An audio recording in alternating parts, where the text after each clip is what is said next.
Hi, in this video, we're going to take a look at how you can send messages to a contact group on the Samsung Galaxy S21 series.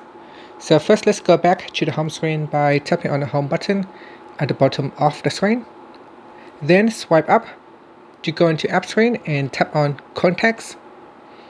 In here, you want to tap on the menu key, then tap on the group that you would like to send the text message.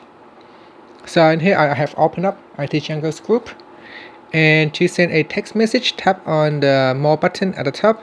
From the pop-up, tap on send message, and in here you just need to put in the message detail and then tap on the send button, and it will send to all the recipients within this group.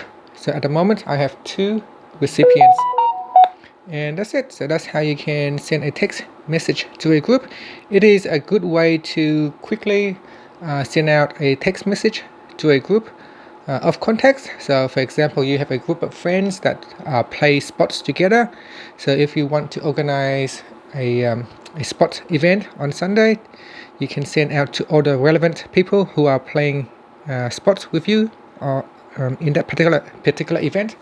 Then you can use the group to quickly send out text messages. And that's it. Thank you for watching this video. Please subscribe to my channel for more videos.